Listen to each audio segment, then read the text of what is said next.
chug, chug, chug, chug, chug, chug, chug, chug, chug, Hello everyone and welcome back to the Wizard Staff Podcast. I'm your host Blake. And I'm Guy. And we are two drunk novices who like to talk about EDH. We do drink and swear, so you've been warned. Please drink responsibly when playing children's card games. Tonight, we are going to be discussing some of the biggest threats to the Commander format's health. And, you know, you're always hearing the phrase, like, what could kill Commander? This is going to kill Commander. But what does that actually mean? And what are the common ideas? So, to kill, like, the format would be to, you know, make it either really unhealthy to the point where players completely stop playing the game. But before we talk about all these points, Guy, what are we drinking tonight? Well, to go off of our trend of trying new and interesting alcohols, I have Hazy Little Thing IPA. It comes from Sierra Nevada, so if you live there, shout out to you. But it's pretty cool. I was very drawn to the can and its design. It's very colorful. It like pops out at you. And when you take a sip, you can definitely tell that it is very hazy. I will definitely feel it probably later in this episode. And that's when we really want to feel the alcohol, is when we're getting really nitty-gritty into all these things that make me just so fucking angry.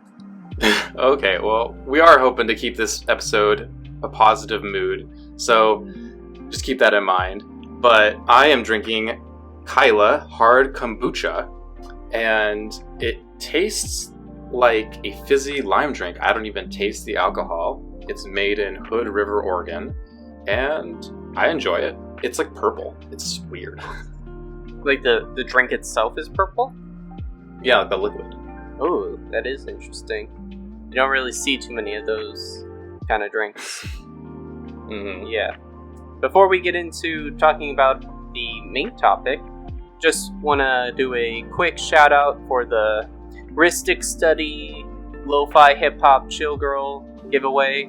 We recently hit 100 subscribers and gave away a Force of Will altar, but now we're doing it once we hit 200 subscribers on our YouTube channel. We'll be giving away an altar done by myself of Ristic Study, but it's the Lo-Fi Hip Hop Chill Girl. It's really cool. You can go check it out on our YouTube page. I'm posting it every video at the moment. So we're a little more than the halfway point, but hopefully we can get there by the end of the year, and then we can go on to our next giveaway. Exactly, and thank you to all of you who currently do listen. It does mean quite a lot. Alright, so let's get into this. So, first off, we just want to say that Commander is in a relatively healthy spot right now as of 2020. WotC has acknowledged that Commander is one of their most popular formats, if not the most popular format in Magic right now. And the number of Commander players has like almost tripled over the last year or two, according to WotC, so that's pretty significant.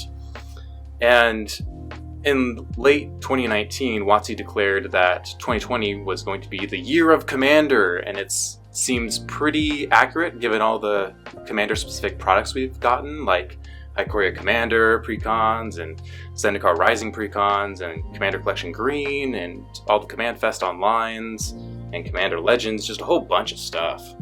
Yeah, not to mention some of those great reprints we've gotten from the Mystery Booster packs, or like Double Masters. It's a good time to be a Commander player. Yeah, I'd say so. There's always talk of this is killing Commander, and we want to hopefully use this episode to alleviate some of those fears and anxieties. And we came up with 6 main points that you often hear. So we'll just dive right in. Number 1. What's going to kill Commander? Commander becomes a tournament format. So, one of Commander's biggest selling points to players is that it's a casual format and not a tournament format. Every other format of Magic, at its core, is a tournament format like Legacy and Vintage and Standard and Modern and Historic and blah blah blah blah blah blah blah. So, yes, you can play a silly deck in those formats, but at the core of each of those, players are playing competitively with a tournament mindset. And a format can be made tournament if you include prizing, like money or packs or some other physical product, to the top victors of that tournament. So this changes like the incentives of players' behavior, and it incentivizes players to like grind games, not be as social, and the primary purpose of playing is to receive those prizes and not so much on the social interaction between players. So the Commander Rules Committee has Sheldon Menery, and he said that this is, in his mind, one of the greatest threats to Commander. And like, I'm sort of inclined to agree to a certain degree. Currently, there are CEDH players that have organized CEDH tournaments with prizes like dual lands and Mox Diamonds and really nice cards. And I have respect for that end of the format and the players who play at that end of the format. I really do. But I do strongly disagree with this type of play on a fundamental level. And by including prizing or even organizing games in a tournament structure, and you're giving the final victor prestige and you're changing the social behavior of the game. Yeah, I think this is probably the only point that you and I are going to somewhat disagree on, because to me, I think it is better for the health of EDH for CEDH players to have a tournament-like structure for them where they can kind of go let that out. Because at the core of CEDH, that's what they want to be, like, competitive. So, at least from my observation and, the player base, I don't think that any casual is necessarily upset that, like, CEDH is going off and doing this, because they understand that, like, that's what you want to do. And I think because of the loose term of, like, casual, we can let that happen. I think what would be, like, the real killer of, like, the true turning this into a tournament format would be, like, sanctioned events, where WotC was very heavily involved and was taking over, and then kind of incentivizing players that way. So, at least on the CEDH level of doing tournaments, that still feels kind of casual in my mind, where it's not like those are really pushing you forward like how there are like events for Modern or Legacy. The CEDH tournaments are still probably the most casual of tournaments that they can be. I would agree with that, yeah. And, that end of the format, it's relatively small. Everyone in the tournament knows each other. And so right now, because everyone knows each other, it is, like, relatively social still. But I am concerned, as time progresses, as the format expands, as that end of the format expands too, people will know each other less and less, and those tournament incentives change behavior. So I do agree to some of your points, though. So on a similar note, I have a comment about when I go to LGSs, because I often go to game stores and they have Commander nights, which is awesome. And you go in and the winner of a pod or a game will get like $5 store credits or a pack or something else. And I noticed that when this happens, players play their strongest decks and then win with that. And then next week, someone upgrades their deck, plays a stronger deck. And then that happens over and over, where everyone's in an arms race. And then a couple weeks later, everyone's playing like CEDH, but everyone at heart is like more casual and nobody's happy. So the store then implements a bunch of weird rules to try and prevent certain types of gameplay patterns you see in CEDH. And then the players are trying to get around those rules and find loopholes in those rules. And it just becomes like a huge mess. So every time I go to an LGS and they have that like $5 like winner's prize for playing a game of Commander, like it's always just like a mess, and I don't enjoy it. I like going to LGSs where I walk in and I just jam games all day for a couple hours, and then I leave, and then, you know, I give them money in the form of, hey, I bought your water, or I bought a candy bar or something because I'm there for like 4 hours or whatever. That's how you make the money off of me. Like, you'll get my money, like store owners, but that's like kind of a side comment I wanted to make. Yeah, it doesn't really draw like the clear distinction between what is a casual night of Commander and not necessarily a tournament, but still incentivizes players to want to play competitively. Yeah. So, yeah, it's tough, because only then players will continue to just want to build stronger decks. And, you know, if I just want to go and I just want to play a game for 2 hours, I'm not going to be able to find that at a local game store. And if that's my only way of playing, that makes it a little difficult for me to find what I want. So you just gotta then, like, I was lucky when I went and found a playgroup to play with, but that's not always going to be the case. So wrapping up here on each point, we're going to talk about the level of threat we consider this and what the likelihood of this threat happening. So for me, I consider this a high threat to the format, but it's very unlikely to happen. Like, it would require a radical shift in everything that the format is for this to happen. So I'm not too worried about it, actually. I would agree. This is a higher threat because if local game stores continue to incentivize players to want to play stronger decks and just make it an arms race without officially making tournaments, that's going to dissuade people from wanting to come to the game stores because they're not looking to play those kind of games. Or same thing if that it became like a point counter where, you know, you're trying to then get into the actual Commander tournaments. Yeah. So we're going to now move on to point number 2, and it is power creep. Power creep is going to kill Commander. So within the last 2 years, WotC has changed its card design philosophy, and this has led to dozens of bannings in Standard and other formats. This new philosophy has created cards that are really strong in casual EDH, and each set has a higher number of cards that are pretty good and seeing play in even CEDH. Cards like Veil of Summer, Oko, Thief of Crowns, Underworld Breach, Thassa's Oracle, Dockside Extortionist, etc., etc., etc. However, power creep is inevitable in Eternal formats, and it's up to the players to choose what cards to play. I don't actually consider this much of an issue. Like, I'm gonna tell it straight here. You do not need to play the most powerful cards or staples. You are in control of building your own decks, and if you don't want to play with staples, or like, you don't have to.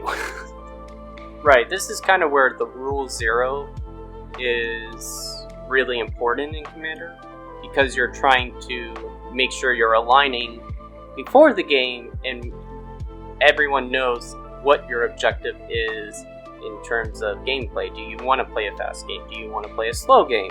What kind of game are you looking for? So those kind of cards you can then assess and say, okay, if we are playing competitively, I will bring out my more competitive, stronger deck. Oh, we're going to play casually? Okay, I'm going to bring out this deck instead. Yeah, like, you can have your Felwar Stone in your deck, and you don't need to buy that Arcane Signet if you don't want to. Like, it's just kind of how it is, and I don't think this is as much of an issue as a lot of other people are bringing up. And on a similar note, almost like a sub-category of this point, it's the fact that WotC has been making cards specifically for Commander, and some people see this as a bad thing. I don't necessarily agree with that. Like, WotC has started making cards for Commander, starting like with the Commander 2011 precons. Remember the Mimeoplasm, Drevi, Gave, Riku, and Zedru? That's like the first Commander-oriented product they ever made, and it was like awesome. And it really helped grow the format. and every other Commander Precon in the following years has done so. And not to mention that WotC has also spent the last couple years designing red cards and now white cards in order to help those color identities too. So I agree with this point that making cards specifically for Commander is bad in the single case that they were trying to solve the 4-color problem in EDH, but they used the partner mechanic, and this inadvertently created some of the strongest decks in the format that even CDH players have highly critiqued this design. Even CDH players will complain about Thrasios and Tymna and Crom, and so in that situation, I think it's bad. In my mind, cards like Fierce Guardianship have also been somewhat problematic. Not only is it just because it's a powerful spell and players think that so Fierce Guardianship, probably one of the best cards that we've had so far in the year 2020, in terms of Commander at least. I'd agree, yeah. Yeah, no one's disagreeing with that. So not only is it just a powerful spell, but now it incentivizes or makes players think that they just have to have it and put it into their decks. But its availability is difficult since it is only included in one of those 5 precons from earlier this year, which then inevitably makes those precons much more desirable, and with time, those cards and decks just become more pricey and kind of leads to feel-bads because players feel as if they missed out on that opportunity. And I am addressing this as a problem, but I think that's not a huge problem because I think WotC just needs to then be very mindful. And I know coronavirus has affected their printings. They're not getting out as much as they would like to currently, but just being mindful moving forward, making sure that we get some of these cards like Fierce Guardianship reprinted in the future so they won't be breaking the bank for a lot of players. Because if you don't get it now, when it's definitely widely available, or I guess it's October and this was back in April, so that was 6 months ago, it might be actually kind of hard to find it now. So you almost missed out on that opportunity if you weren't going at that time. Right, and we'll talk about the availability issue later on this episode. I will say, wrapping up here, that in my mind, this is not as serious of a threat as other content creators and people are saying, and it is happening. It's inevitable. It can't be stopped. It's just the nature of eternal formats. Right. I mean, we got 20,000 plus cards, unique cards at our disposal. Mm-hmm. The power creep will definitely be something that we will always just see moving forward. But with so much history to Commander's disposal, it'll be kind of difficult for many new cards to always just keep, making their mark like that, Yeah, I think it's up to the player's responsibility in their deck building choices. If they don't want to play powerful, strong cards, they don't have to. They can choose older, quote-unquote, weaker cards. So we're going to move on to topic number 3. This is the hot one. Number 3, cards like the Walking Dead Secret Lair. So there are 2 key problems with these types of cards. The fact that they're non-magic IP in Black Border and their card availability. So let's talk about each of those one at a time. So in the early days of Magic, it was more common to see non-magic universe cards like Olive Arabian Night set, Frankenstein Monster. There were quotes from Shakespeare as flavor text. There was Einstein and the Art of Presence of the Master. There were Magic Invitational winner cards like Dark Confidant and a bunch of other examples. But, as the years go on, Magic has formed its own identity, its own universe, its own kind of presence, and it wants to be its own self-identifying thing. So that means different IPs have become less accepted in Black Border, and players are okay with non-Magic IP and silver border cards like Grimlock and all those My Little Pony cards. But the line starts to get blurred when like Godzilla Kaiju art cards were shown in Ikoria. Players were pretty mixed about those, and it felt less like Magic. But, they were still like barely accepted since the Kaiju arts were like video game skins, and the quote-unquote originals were still Magic style cards.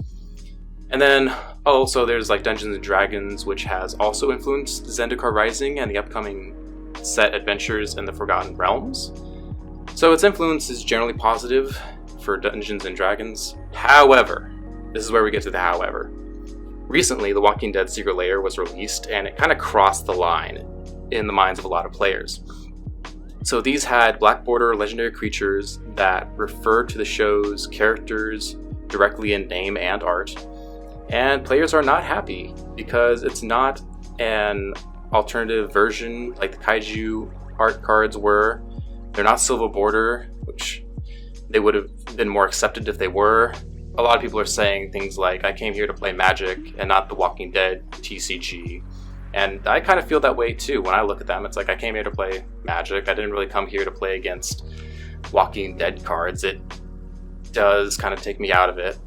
And this would, it's a difficult topic. Yeah, we're definitely dealing with it right now, because as we're recording this episode, we're still kind of in like the middle of all the heat that it's being given. I just want to say we were going to write these notes. We were writing these notes before the Secret Lair drama happened. So don't try and call us on like trying to piggyback off the drama. No, but it almost seems like there will be kind of a reverse engineering where the Godzilla cards were skins of Magic cards, but they've said that they may make like Magic skins for these Walking Dead cards, if that's how I understand these things. But that's kind of besides the point. I mean, things will influence Magic. Like, they've always talked about how, top-down design, like, oh, we got our Egyptian theme set, we got our Greek mythology theme set. But they used that as inspiration and then made it their own style, right? Right. It's what they call, like, top-down design. And so, when you want to bring in, like, Dungeons and Dragons, personally, like, those things feel alright because, you can kind of see where those cross over. They have so much already overlapping.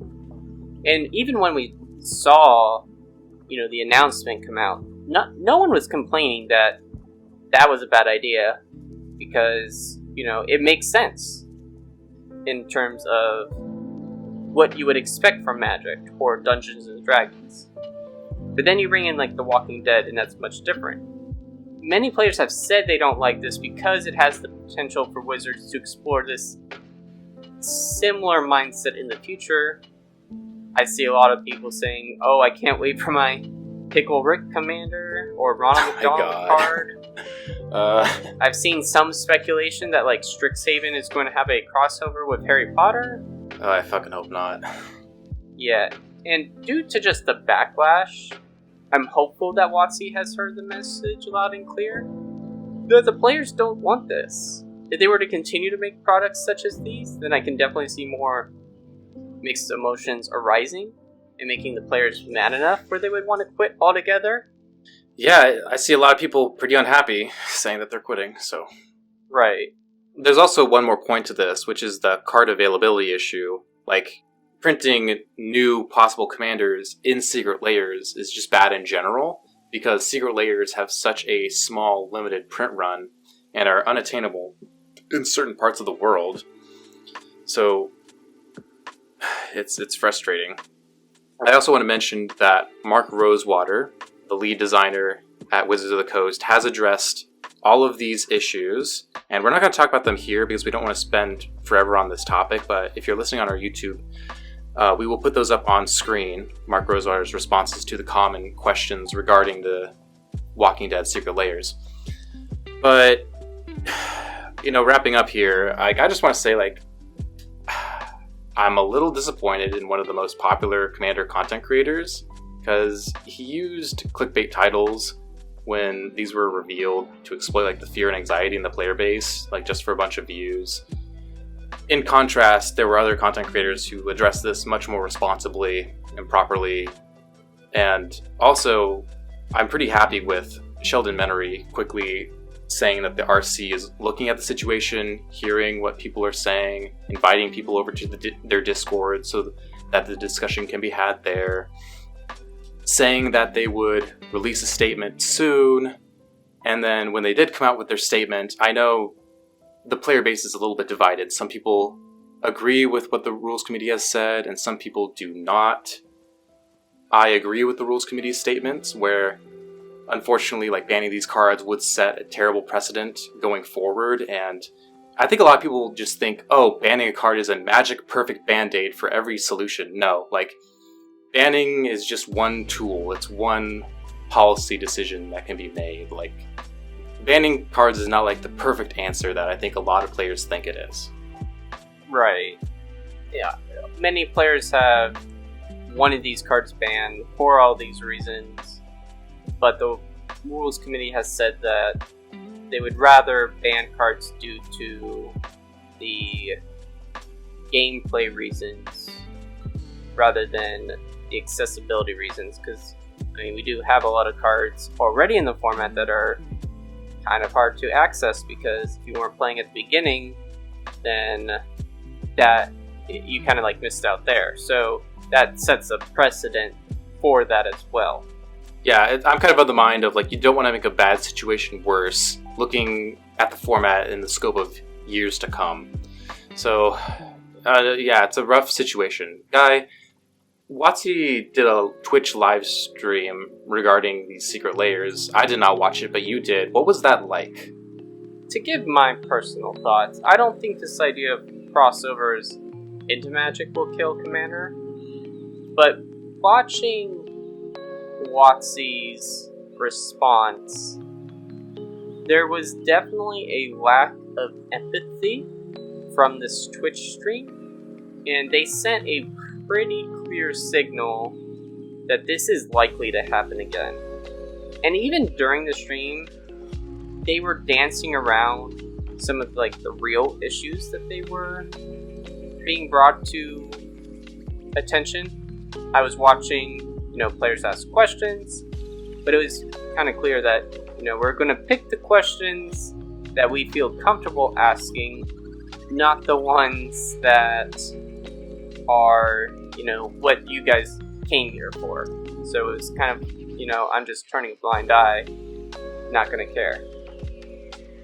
So, okay, to bring up like the accessibility kind of thing, Aaron Forsyth brought up a similar example to the Walking Dead cards with Mana Crypt, which is a pretty powerful Magic card, and it was originally like a book promo, and when they initially made that card, they realized that they kind of messed up, and they made that card too powerful, and that's what's led it to be so restrictive in its price and playability.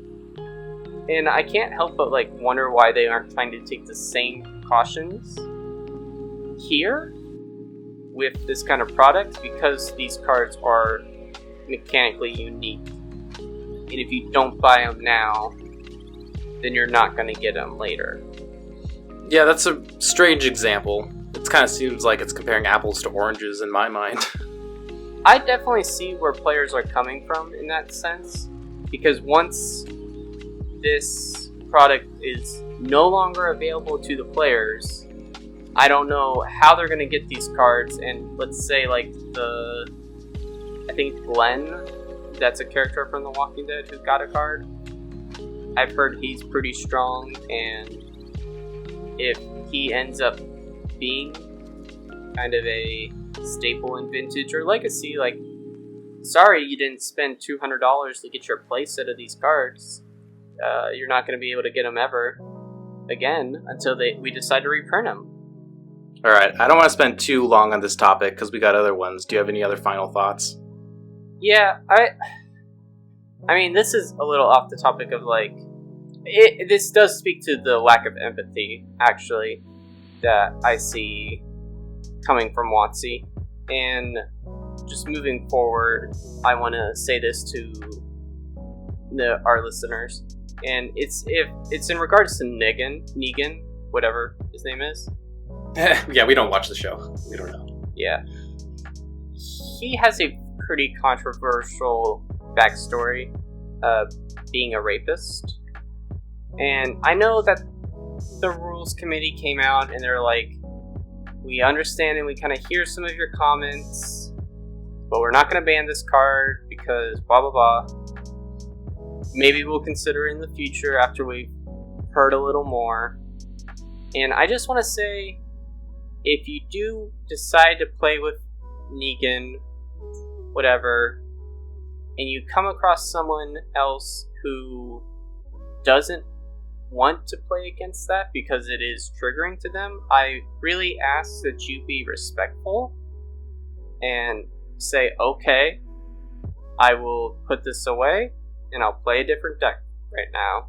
Because showing the lack of empathy, not just from like WotC to us, in terms of we are going to create a card that represents so much bad feelings for players and makes them uncomfortable to play with.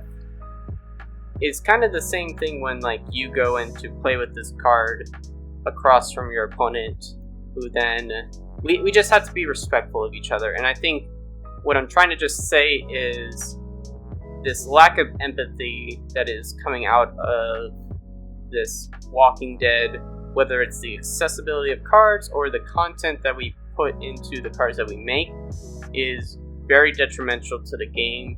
And I hope that in the future WotC will just acknowledge that and be a little more careful with the decisions that they make. Yeah, I'm inclined to agree. Alright, wrapping up here, I would say if you do not like this product, our advice is to A, not buy the product, do not spend any money on this, and then when WotC releases their surveys each year asking for player feedback, in that survey leave them feedback saying, I do not appreciate this product because of X, Y, and Z, and then hopefully they get the message. Alright, I consider this a moderate threat to the format, and it's currently happening. What about you, Guy? Yeah, I would agree that in terms of creating mechanically unique cards and this distribution method is a moderate threat, because if we can get our voices out there, then I think, WotC will hear us, hopefully. And I know that, the rules committee has said that they're going to take a lot of these concerns that are being addressed and give them to WotC as well. I think the higher level threat of what is coming out of, this particular event is that lack of empathy from WotC. And I just hope that it doesn't leak into the community as well, because I think that would actually be a much higher level threat and could get many more people to leave the game than just these mechanically unique cards. You're saying, like, if the player base becomes a bit, like, toxic? I know that Magic is already toxic, but, what isn't kind of a toxic community already? But it's just these things that are coming directly from the parent. Those are the most concerning thoughts that I have in terms of, like, threat level. Just lack of not listening to your player base. Yeah, fair enough. Alright, we are going to move on because we talked about that topic for a good amount of time. Number 4, WotC taking control of the format. You always hear, if WotC takes control of the format's dead. So the format was created in the early 2000s by some Magic judges. They formed the Commander's Rules Committee, the RC, which decides rulings and bannings for the format. And the current members are Sheldon Menery, Toby Elliott, Gavin Duggan, and Scott Larrabee. And then there's also the Commander Advisory Group, the CAG, formed in January of 2019, and they advised the Rules Committee on decisions regarding the format. So the current members of the CAG are Josh Lee Kwai, Adam Staborski, Charlotte Sable, Rachel Agnes, Shivam Bhatt, and Olivia Gilbert Hicks. Ron Foster left a little while ago. And so first off, I don't think players realize how intertwined the Rules Committee and CAG already are with WotC. So Sheldon Memory is a former level 5 judge and began playing in 1993 and is often a, private contractor with WotC. We have Scott Larrabee, a member of the WotC Organized Play, tournament manager of the Pro Tour, and is responsible for the Magic tournament rules. We have Gavin Duggan, who's a L3 judge, and then we have Toby Elliott, who's a former L5 judge and is interacted with WotC a lot. There's Josh Lee Kwai, who collaborates with WotC to promote Commander products for the Command Zone podcast. There's Adam Staborski, who's part of the event coverage team, and he works as a columnist for Wizards of the Coast. There's Charlotte Sable, who's a Magic judge. There's Rachel Agnes, who's the brand manager at WotC. And then there's Shivam Bhatt and Olivia Gilbert Hicks, who aren't as direct with WotC in any way, but due to networking from all the previously mentioned people, they're pretty networked with WotC. So, why do I say all this? Well, it's important to just kind of see that the line is not as concrete and separate as you think. You know, R&D often reaches out to the Rules Committee for their thoughts on upcoming products and what players want, which is kind of good. But, so I just want people to realize that. And I'm not trying to, speculate that the Rules Committee and the CAG are in the pocket of WotC. I'm not trying to imply that at all. Some people are making that, bold claim, and wow, that's real conspiracy level shit right there.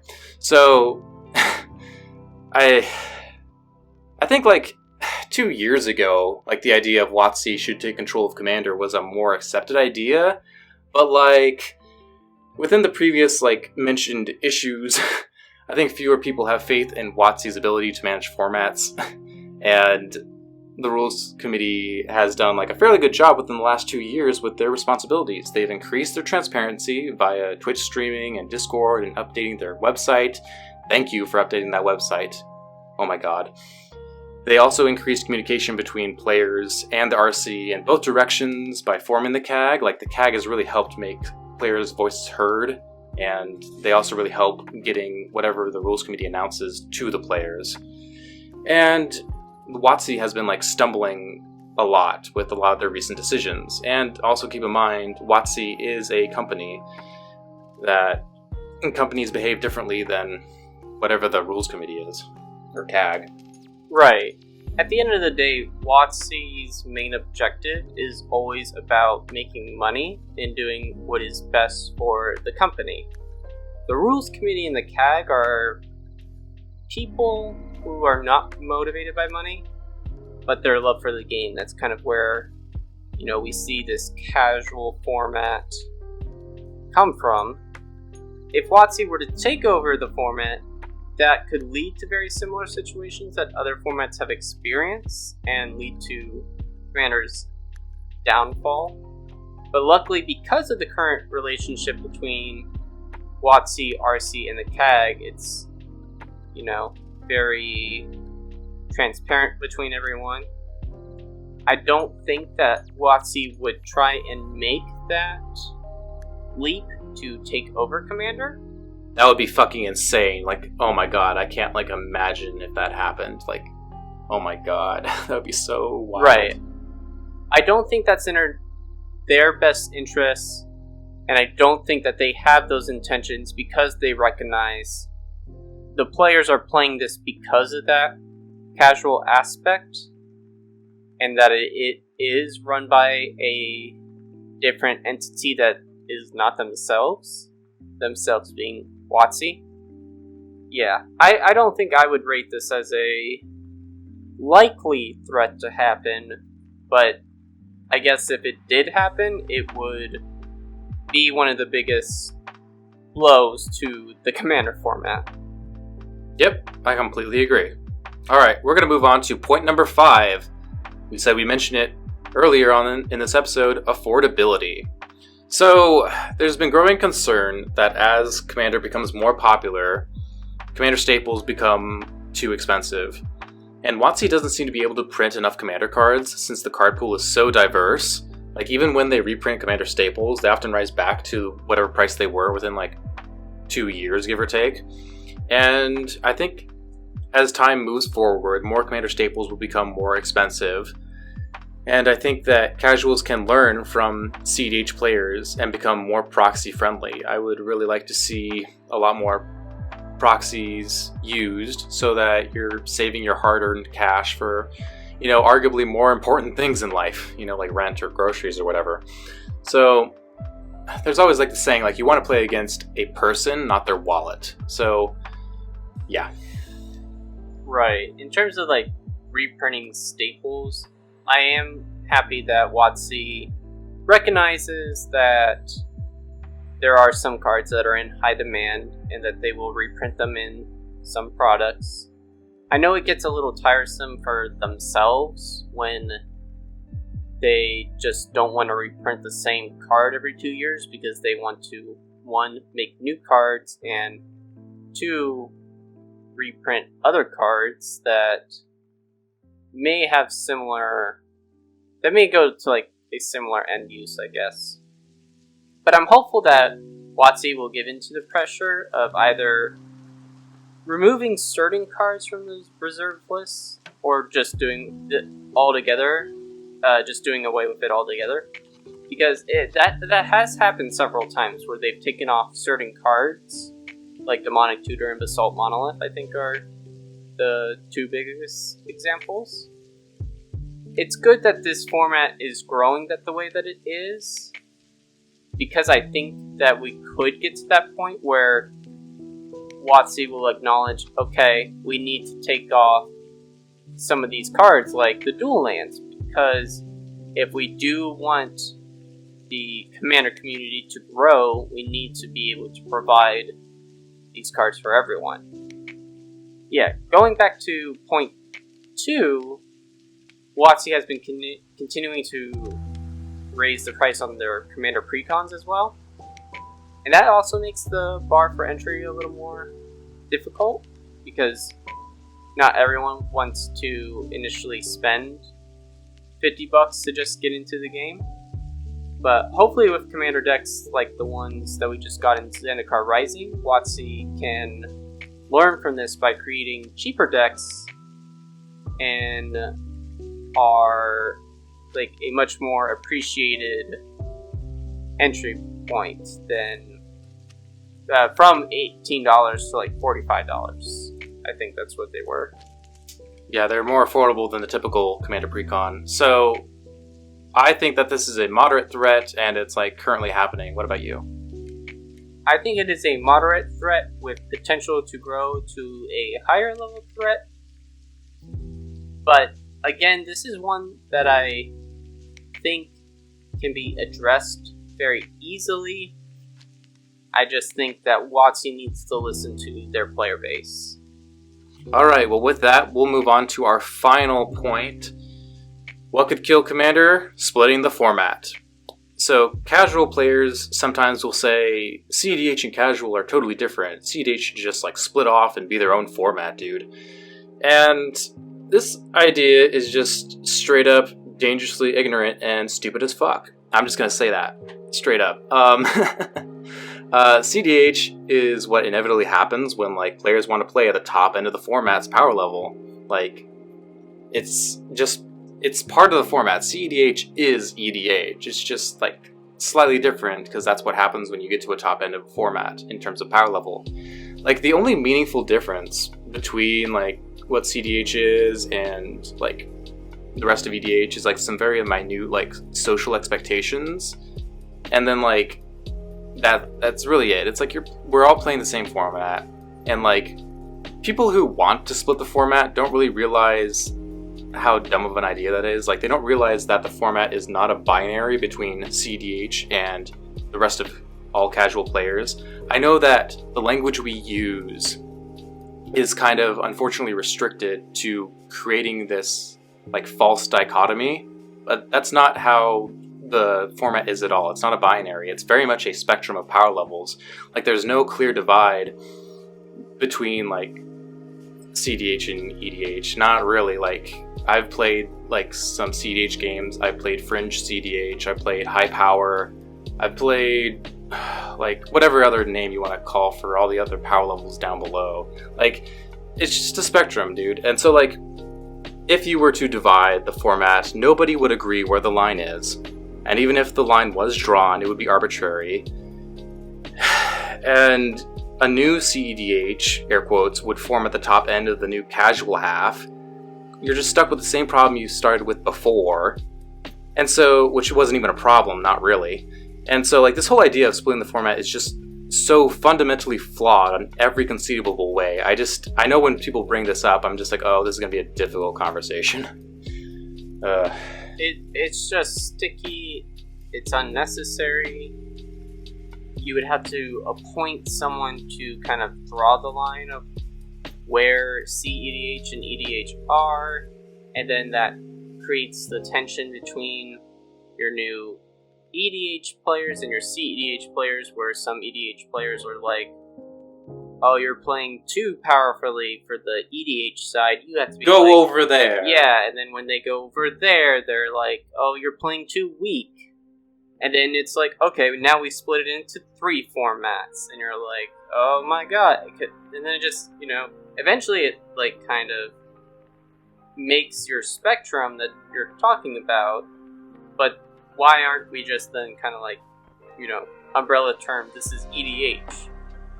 We are all using the same rules, we're all using the same ban list. Yeah. It's not one that I really want to go into in terms of, like, how we could make it work, because it's just dumb.